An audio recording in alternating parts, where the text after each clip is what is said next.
Ladies and gentlemen, Bungle, hope you're doing well, and I hope you're having a great day. Today, we're going over Enlisted, the World War II free-to-play first-person shooter. Much requested. Let's talk about, hey Bungle, talk about the Battle of Berlin, the IS-1. The IS-1 is the top-tier vehicle that you can unlock for Russia and the Battle of Berlin campaign. Now, if you're watching this new viewer, possibly new subscriber, maybe wondering, Bungle, what do you do here? Well, I'll give you an overview. I'm telling you what are we reviewing today. Next, talk about the performance. Is it good? Is it bad? And lastly, is it worth it? Let's just dive into the overview. All right, so this is a heavy tank.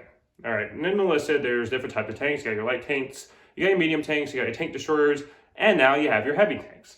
So what is the job of a heavy tank, really? Well, lumbers around the battlefield. It's supposed to have increased survivability and increased firepower, so that way it's kind of a big threat for your opponents to go and try to take you out. Well, does the IS-1 live up to being a heavy tank? And, well, we're going to talk about its performance. And really, it's got an 85mm D5T cannon that uses the same cannon as the starter T-34-85. So here we go. We have a heavy tank that is using the same gun as the regular T-34-85 that it uses. Its mobility is very slow. It's very bad to move around the battlefield and traversing the battlefield and everything like that. In addition to this, you also have a 7.62 coaxial machine gun. You don't have a machine gun on top of the turret or anything like that. You just have a coaxial machine gun, and that's the only thing you have to protect you alongside this 85mm D5T cannon. And if you played the regular T-34-85 with the 85mm cannon, or you're familiar with it, yes, it's good at taking out Panthers, and it's good at taking out Panzer IV-Js, one-shotting Panzer IV-Js. Panthers, you're going to usually get a two-shot in.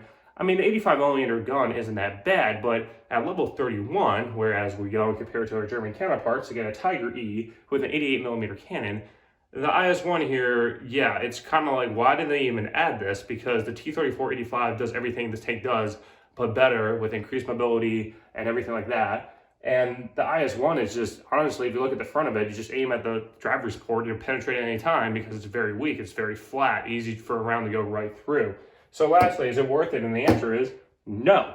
No, this is not worth the grind. If you're looking at trying to pick up the IS-1, you see it, you're unfamiliar with how it plays and everything like that, and you're kind of curious, like, oh, this could be a good tank against a Tiger. No, it's not, and they should have added the IS-2 at least, because the IS-2, sure, the reload is going to be longer with a 122mm cannon, but at the same time, it's something unique, and something that would be great at taking out infantry, and great at just shredding Tigers, right? But basically, you're getting the same performance at level 31, which is a lot of time that you had to invest, or a lot of money if you want to go pay to skip levels, and you're basically getting a very mediocre tank, whereas the Germans got a very, very good, one of the best tanks in the game, in my opinion. So I don't know what they were thinking with this. I think, you know, this is kind of my 2 cents.